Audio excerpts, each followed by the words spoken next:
Well, and that can cost you your life or close to. My oldest brother, Doc, when you said that, it brought me back a few years because my oldest brother had groin pain. And since he was a college athlete, they said, oh, you over-exercise. Well, then he had lower back pain. And they're like, well, you were water skiing. Then he had back pain. Then he had chest pain. And by the time they diagnosed him with full testicular cancer and some other cancer, that it was a tumor that had grown from his testicle up to his collarbone by the time they diagnosed it, and that was what was causing all these things. It was only when he couldn't breathe, because the tumor was fibrous and had grown all around his organs. It was only when he couldn't breathe did they do these tests. Dr. Bone, of all things, Dr. Bone ran all these tests, and he's like, I know, is that great? He's like, hey, guys. This is such an unfortunate story. Guess what? Your kid has cancer. He doesn't really have a back problem. He doesn't have a neck or a hip problem or a bone problem. Yeah, Dr. Jack, we only have about 2.5 minutes before we have to close the segment. So many people do go to massages all the time, and they've got a little strain or they've got what they're calling a pinched nerve. When is it really time to not keep going to a masseuse and really go see a doctor? Well, let me say, these are the things you should go to see a doctor for, whether you're seeing a masseuse or a chiropractor or any other non-physician. These are the important points. We call these the red flags. Okay, so red flag is number one. You can't control your bowels and your bladder. You suddenly, or you wipe yourself. It doesn't feel normal. It means the nerves that go down to your perineum, the vagina, the bladder, the bowels, the penis are not functioning. Number two, you notice that you have some weakness. You can't wiggle your toes quite as much as before. You find out that you're limping a little bit. So what we call neurological deficits, where there's a real inability to either feel, move, any awareness of that really demands that you see a physician to check it out. It's all of a sudden you just realize that there is something a little bit more, and we do need to listen to our bodies. Dr. Jack Stern, thank you so very much for joining us today. Dr. Stern's website is drjackstern.com. His book is available on Amazon, on Barnes & Noble, and many other locations. You can find out a little bit more about that on his website as well. He does have a blog, so do sign up for that. Lots of great reading at drjackstern.com. Thanks so much for joining us today. Thank you so much. God bless. Take care. Coming up after the break, we're going to talk a little bit about bullying, cyberbullying, and how to help our kids think before they type. Be back in a moment with Barron Whited after this.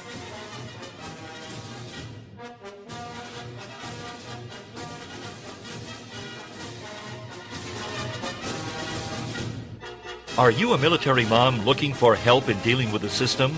Keeping the home fires burning? Well, that's what we're here for. It's Military Mom Talk Radio with Sandra Beck and Robin Boyd, and we'll be right back after these.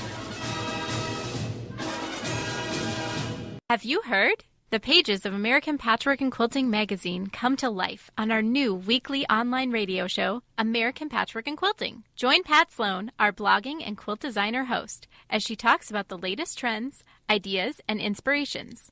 Her guests include quilt pattern designers, authors, quilt shop owners, and our editors, all quilters, just like you. Call in with your questions. Get quilting tips from industry experts. Learn about free patterns. Hear behind-the-scenes stories from our magazines, American Patchwork and Quilting, Quilt Sampler, and Quilts and More. Get the scoop on free stuff and find out more about the best independent quilt shops in North America. To listen to a live show, tune in Monday at 4 p.m. Eastern. Just log on to allpeoplequilt.com/radio. To hear past shows, go to iTunes and search for American Patchwork and Quilting Radio. We hope you'll join us because we know that quilting changes everything. This is the TogiNet Radio Network, broadcasting quality programming to the world. Secret cuisines and sacred rituals is a quest, a place, and a feast. Join host Vilasi Venkatachalam every week to explore myths, mystique, old medicine, and brilliant modern solutions through a dazzling kaleidoscope of cuisines, cultures, and cures.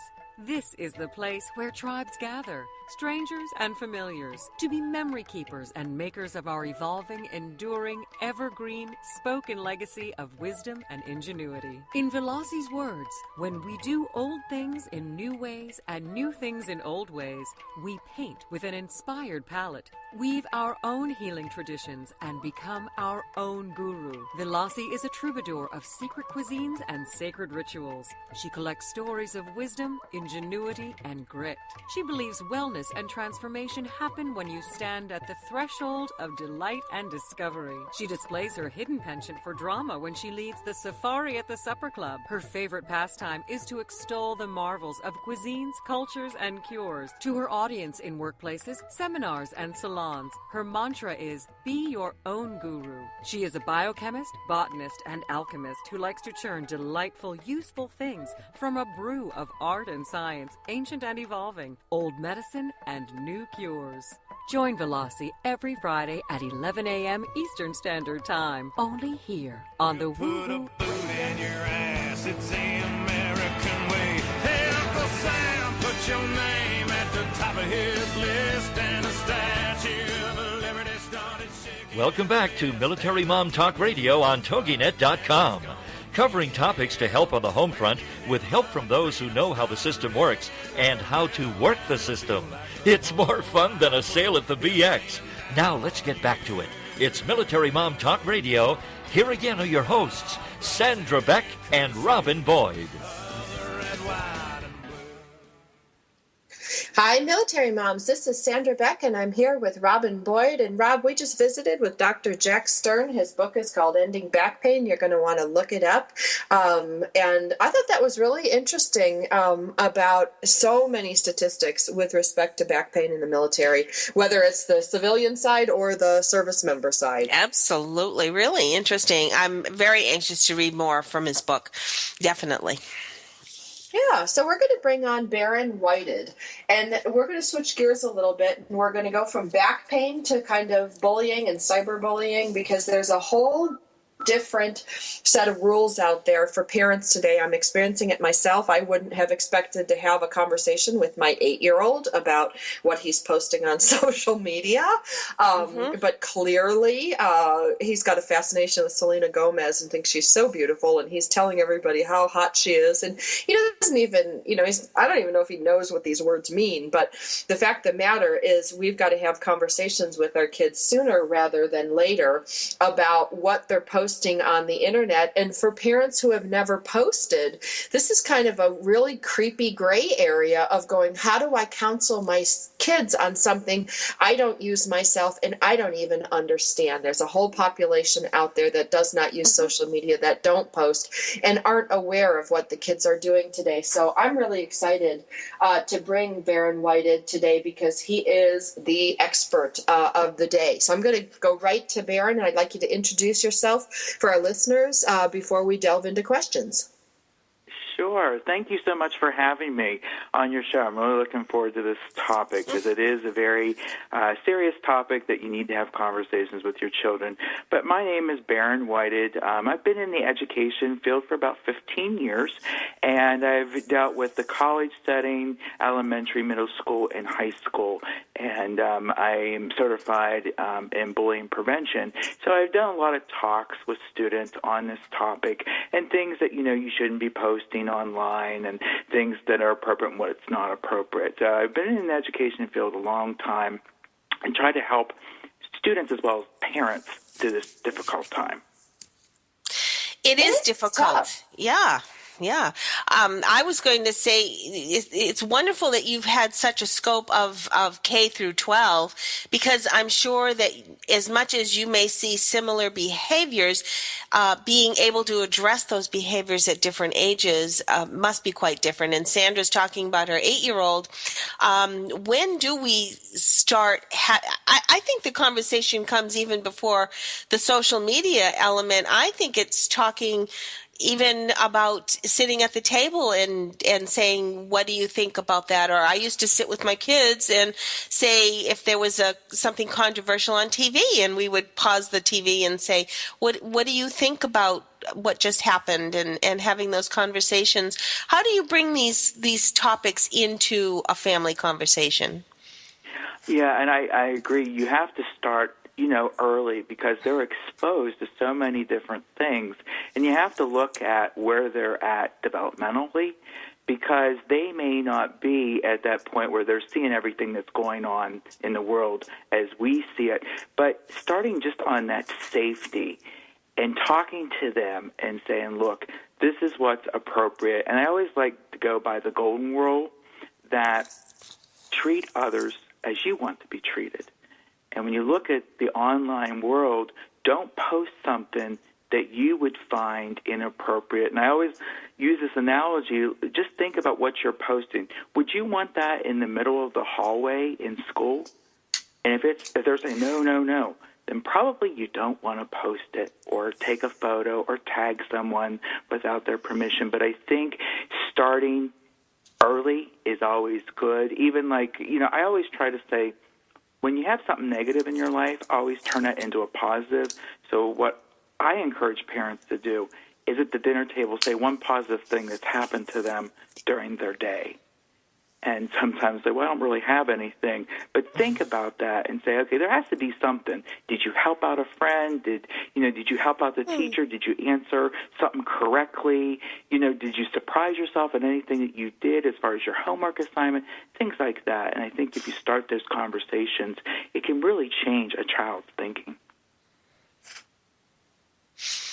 Well, and really I have a question, because I've got an 8-year-old and 11-year-old, and they're really bright, and they're all over social media, and they're all over these things. And I wanted to add on to that whole thing, because I'm gonna use that tonight when they get home. They're gonna get hit with, what would you want that put up in the middle of school? Because my 11-year-old has his first crush, and the little girl, and she's delightful. And they were texting the other night, and he says, well, you're awfully pretty. And she's like, why do you like me? He's like, well, you're awfully pretty, because I monitor everything. I read and watch everything that they do online. And I cautioned him, because I said, look, when you say things to her, she can show them to all her friends. There's a record of this. And, and I would like to believe that the little girl was on the up and up. And he gave her some cheeseball line from a movie. And that's what caused me to run in and throw in the flag and say, okay, you don't even know what this cheeseball line means, and you're throwing it out. But they're trying to communicate. But for the first time in history, the communication that was maybe at a locker in school, or walking home from school, or, across the lunch table is now recorded forever. Absolutely. And the thing is, what I'm finding is, as new technology, new apps come out on the phone, the children are exposed to so many different things. And, if you ask someone, what's this app do, they would probably tell you, and they understand it, but they don't understand the consequences. And they're like, oh, I shouldn't have did that. Then they come to you and say, okay, I'm in trouble. I don't know how to respond to this. And they don't realize the things that they do put out there can have a lasting impact. From the example of, sometimes students will journal everything online. And I always discourage that, because I'm like, if a college could see that, or an employer could see that, and you share something very personable, that could really impact your acceptance into that college, you getting that job. You just don't know. So you got to keep things private. Don't be putting personal information out there, such as Social Security numbers or phone numbers or anything like that. You don't want to do that. So I'm finding as new technology comes out, the kids do know how to handle it and how to use it, but they don't know what to do when they get themselves into trouble and what to deal with the consequences. That's the big word. But it's hard to teach kids consequences in theory, and you can have some of the best kids, Barron, correct me if I'm wrong, I have this group called the Brain Trust. They're my little, they're a bunch of little eggheads that are my older son's friends. And these are the nicest kids in the world, but even they don't get it. If a pretty girl, texts them or says something, and that could, they could totally be baited into something to embarrass them. But now it's on a global level, because it's It's out there. You can put it on the internet. Everybody can see it. They can see what's that photo app that everybody's using where you put pictures up. You put silly pictures up.